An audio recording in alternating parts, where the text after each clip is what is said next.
All right. Hello. Hi. How are you doing How- today? I'm doing well. How are you doing? Good. Thank you. You look so pretty today. I mean, always. You look very pretty today. Thank you. Yeah, I went out to do some wedding errands, so put on a dress. How's that going? Is it exciting? Yeah, yeah, it's exciting and it's very busy and a lot of like little last minute details to be done. So it's a balancing act, which I think we're going to talk about today. Yes, let's dive into it. I'm so excited for today's live. For those of you who start watching as we go, I'll repeat it later, but Brooke and I did an Instagram live a few weeks ago in her profile, and now it's her time to put all of her knowledge to you guys. So I'm so excited. Can you start introducing yourself real quick? Absolutely. So my name is Brooke Bailey, and I am a coach of both wellness and business.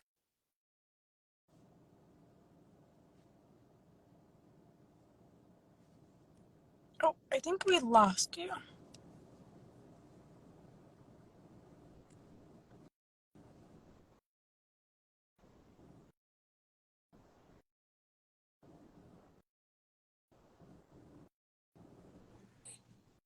You Hello? did. I remember. Am I back now?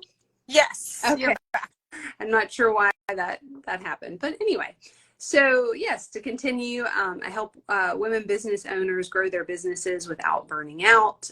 We focus both on their wellness systems and routines, as well as their business productivity and daily habits.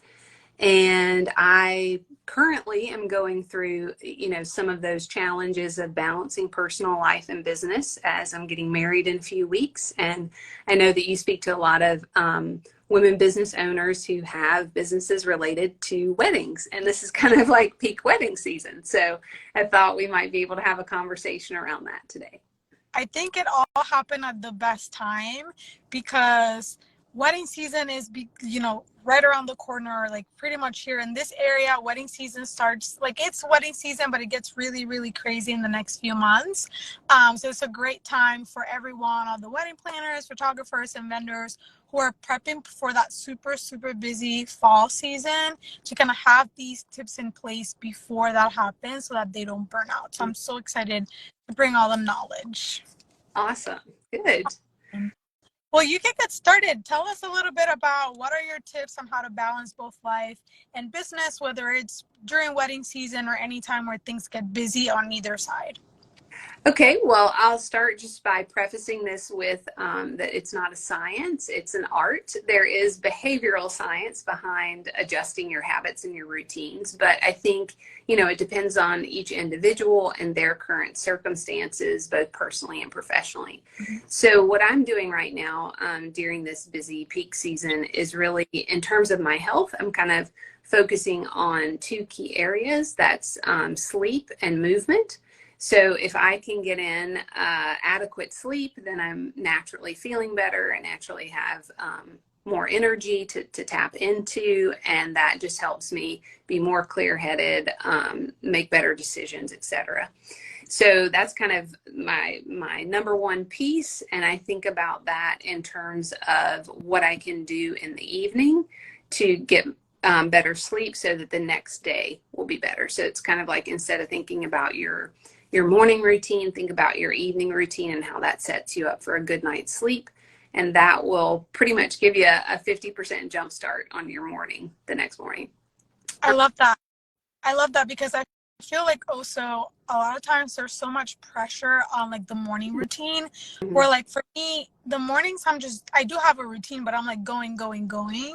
Whereas my nighttime routine is a little bit, at least for me, a little bit more calm where I can control a lot of the things because I don't have to go anywhere until the next day. Mm-hmm. And I definitely see the value of doing that. So thank you. Yeah, and I think that is true. Like we sort of hit the ground running in the morning, or we grab our phones and we're, already our minds are kind of wrapped up in what needs to get done. And in the evening, it's natural that our energy is kind of moving downward, and we want to actually capitalize on that. And I think that's one thing that our modern culture kind of goes against, right? We try to sort of stay on 24/7. And it is true that some people will tend to be more active in the evening than others, But in general, if you're, trying to establish a good sleep pattern, you want to kind of be thinking about what you're doing to wind down in the evening, and letting that energy come down, maybe plugging your phone in, and leaving it on silent instead of having it in your hand while you're, eating dinner or watching TV or whatever your nighttime relaxation go-to is. So yeah, that would be my first piece. Is if you're in a busy season, honestly, all the time, whether you're in busy season or not, sleep is important. But particularly in those high stress times, really zone in on your sleep and what small change you can make to tweak that. And it can really just be like a 15-minute adjustment. It doesn't have to be, oh, I normally go to sleep at 12:30 at night, and now I'm going to try going to sleep at 10 p.m. Like, it doesn't have to be that big of a deal. It could just be, I'm going to aim to lights out by 12:15. And you do that consistently for a week or two, and then you can add on, progressively. So that helps me get some energy. Sometimes sleep patterns aren't great, and I'll have a rough night, and that just is kind of the way it goes. But in general, if I'm focusing on that, I can sort of level out my energy levels. And then to capitalize on that, some type of movement. And I've really noticed this recently because I had a bit of a setback in that I've had some issues, sort of like carpal tunnel tendonitis issues, and went to go to physical therapy, and that sort of took me off of my normal workout routine. So when you get thrown off of your normal exercise routine, again, like any of your habits, it's really sort of what's one small step that you can take to kind of dial that back in to a sort of a foundational level. So rather than trying the full overhaul, try just, think about like what's a 10% move or even a 1% move that I could make to get going. So for me recently, that has literally just been like, where can I get in a small workout, and what movements can I do that feel comfortable? It may not be the same as the old routine, but at least it's something. So for example, like this morning I had a physical therapy appointment. Instead of just taking the short route to get there, I took the long route to get there. So I gave myself, an extra 10 or 15-minute walk. So little things like that, you want to sort of be aware and looking for those little spaces where you can include some more movement, and getting the blood pumping. All of that is going to help your brain, it's going to help your body, and it's just going to actually make you feel better rather than worse. Because when we dial that movement back, it's sort of like a downward spiral rather than a cumulative building up. So is that something that you noticed for yourself? Yeah. Yes, definitely. So the past month, my sister was visiting, and I also started a job.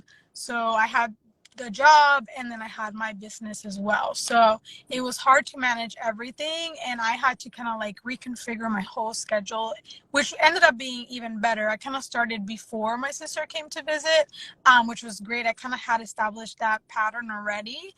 And then because usually I would work out in the evenings, right? So like I would come home, or like after work, after business stuff or whatever, I would do that. But then I started noticing people will call me for like happy hour randomly, or I had to go to the grocery store or whatever.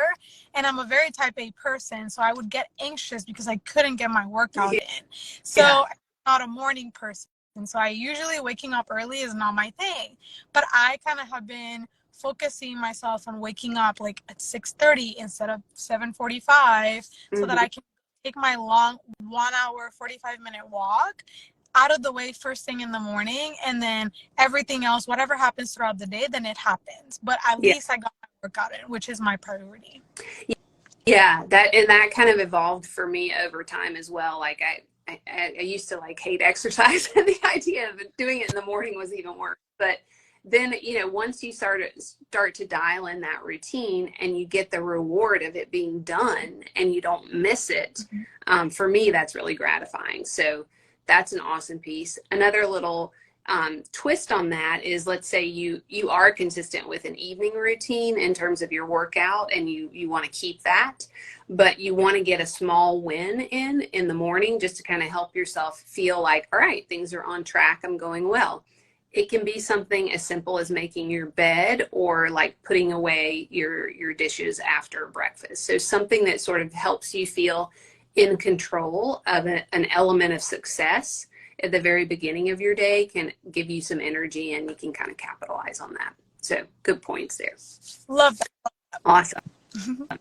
And then, so those were are on the wellness side, and I also coach on the business side. So I wanted to give a little bit of support around that as well for peak times. And what I'm doing currently is two tips here as well. The first one is to really be clear on your time boundaries for work. So a lot of times in a peak season, the time frame of work will expand, and you're working more hours than normal.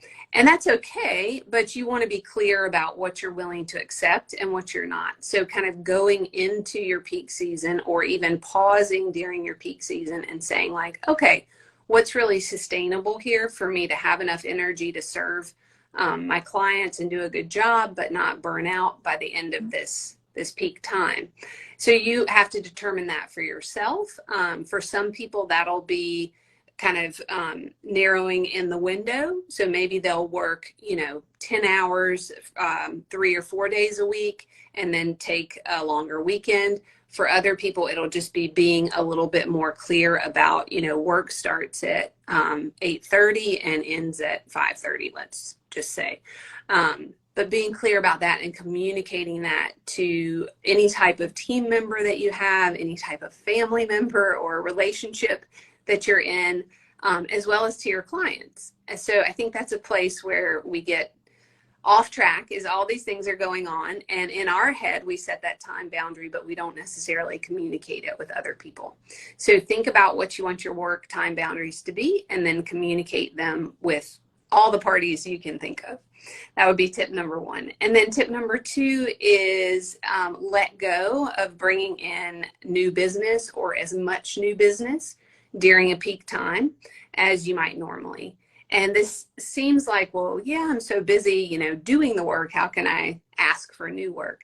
But a lot of times we put that pressure on ourselves that we're, falling behind in that space, or we're not doing the marketing, we're not doing the meetings or the conversations with prospective clients. And again, that's going to take your energy. And so you don't necessarily have to close that down completely, but you can dial it back. And again, just getting clear, how many, appointments do you want to have with prospective clients a week? How much time and energy do you want to put into that? Is it a percentage? Is it a number of hours? Is it a certain day a week that you're going to focus on that rather than others? So that's helped me out a lot. I feel very fortunate that I have the type of business that does allow me to fluctuate my schedule. And also it really has allowed me to say like, okay, I'm kind of putting this on pause for now, because for me, I'm valuing this time in my life as being very significant and important. And I'm giving a lot of energy to that. And sure, there are absolutely, like if you talk to any of my family members or my fiance, they're going to be like, oh yeah, like, she's stressed, or she's, making a lot of decisions and doing a lot of stuff. So it's not like you're going to have a total zen just because you make these changes, but they can help you balance things out and not feel as overwhelmed during a high peak time. Yeah, I love them, especially because it's something that is not talked about a lot as business owners. Like there's a lot of people that think that just because you're a small business owner or whatever, that you have to put all this stuff on your shoulder and like there's no boundaries, right? Mm-hmm. The boundaries also like the limiting of appointments. I was like writing while you were talking because like it was very hard for me when I started my business, when someone told me, hey, you could actually choose to only have 2 calls a day if you want to. Like, it is up to you. It was very hard for my mind to like figure that out. Not only because in corporate America, I had millions and millions of calls every day and I couldn't choose what that looked like, but then also expectation or thought process, which is a mindset thing, right? That a lot of people have, that the less calls you take, and if you're not super readily available for a lead, that they're not going to convert, or that your business is going to fail. And that's not necessarily true, right? Like it's just, you kind of choose what that looks like for you. Yeah. Yeah, I think it's definitely about, again, like the clarity of what you want Mm-hmm. and then figuring out your systems and habits that are going to support that. So for me, I had to be really clear when we decided to have this wedding that I was going to have to practice being okay with essentially going part-time in my business and part-time on wedding. Mm-hmm. And it's not like that's been an ideal, like every day I've been like, okay, 50% on this and 50% on that. That's not really how it's worked out. Yeah. But in my mind, when I start getting stressed or getting down on myself about not doing enough in the business, then I can go back to that commitment and that clarity that I made at the beginning that no, this is actually what I said I wanted. And it's okay to set down part of the business temporarily. It's going to be there when I'm done, and I can rev that engine back up and be 100% on the business at that point. So that has helped me. Love it. And for anyone who's watching now live or that's watching the replay, something that I use a lot because my calendar, that's how like all of my meetings happen, is through Calendly. Mm-hmm. And through Calendly, you can choose how many meetings you want to have per day, Yeah. per event, or I think it's per event, so not per like full day, but per event. So like if you only want to take 2 sales calls a day or 2 virtual coffees a day, or you only want to meet Mondays and Wednesdays, like that is a great way to kind of like help manage that. Did you have any other like tips or platforms that you use to keep track of those things? Yeah, I would say my other tip, I also use Calendly. And in addition to limiting the number of appointments per day, I would recommend that you place a 15-minute buffer before and a 15-minute buffer after a meeting. Because typically there's some little bit of prep work or you're closing out some other conversation and you want to give yourself some breathing space as well as just time for a break, so that you can shift gears and be present for the next meeting.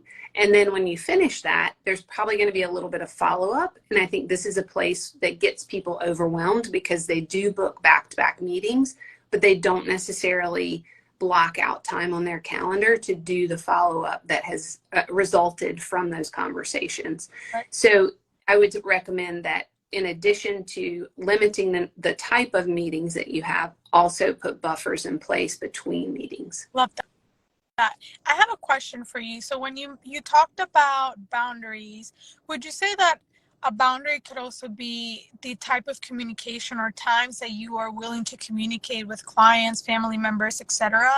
Especially with like wedding vendors, so like they come home at like midnight and they have to drive an hour and a half to get back to their home and all that stuff. Like, is that part of like the boundary that you would recommend as well? Yeah, you can create a boundary out of pretty much anything. Typically, when I'm working with my clients, it is around the time boundaries of when you're going to communicate, when you're going to do something.